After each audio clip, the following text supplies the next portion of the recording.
So, hey guys, we are back. And as part of Career AMA, we want to answer hot topics related to careers on Google. And the next question is, what are some of the important factors to remember before making a career decision?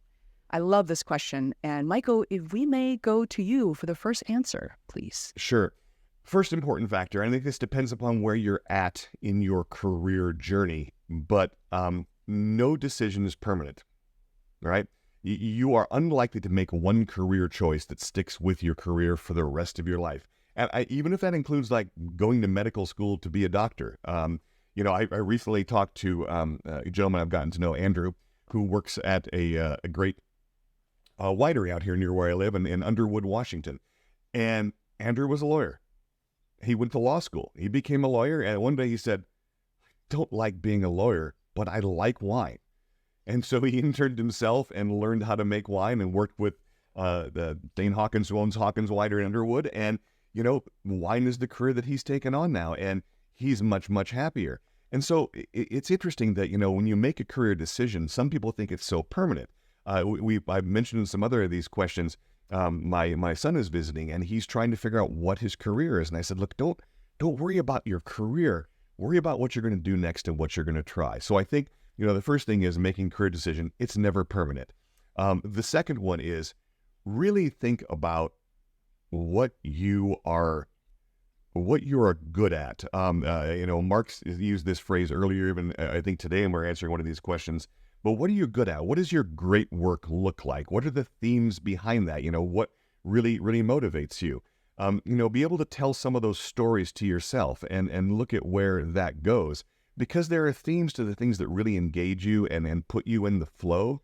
And once you realize those, you realize they can be found in so many different places.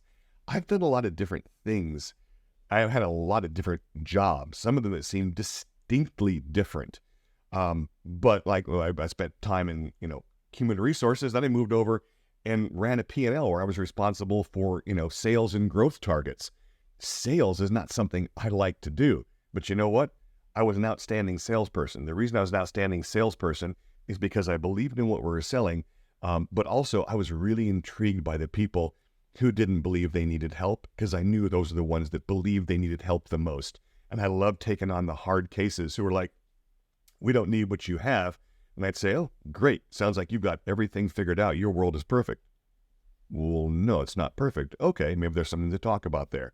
So, I would say find those themes of your really great work, what you're good at, and leverage those. Those are two for me. Mark, I'm going to leave room for a couple for you in case we actually do end up coming up with four. Yeah, okay. Well, I've got one. Let's see while I'm delivering one if I can come up with another. But this one seems really important to me. Is just work out for yourself, what is it that you need? Like, what is non-negotiable? What is it you need? For example, if you really need to sit down at the end of an evening and watch Netflix with your friends or family or partner, or being a chef isn't for you, because you're going to have to be in the kitchen that night, and you're going to do that probably most every day of the week. And so that's not the career for you if this element over here is a non-negotiable and you have to have that.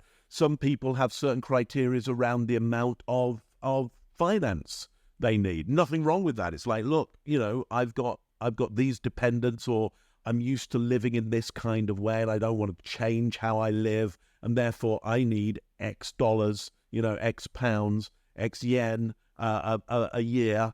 And I can't negotiate around that. Well, that's an important factor to take into account, because no matter what you choose, you're probably going to find that you fall out of that unless it meets some really fundamental criteria for you. So think about the way you live your life, not only on a financial level, but on the time you want to spend on other things, or things that are very, very valuable to you.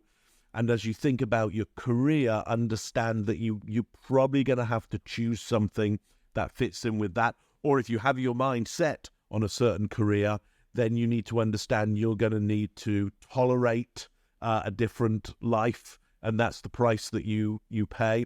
Or you're going to have to change your value system around that. Faye, what are your thoughts? I love these 3 different answers and approaches.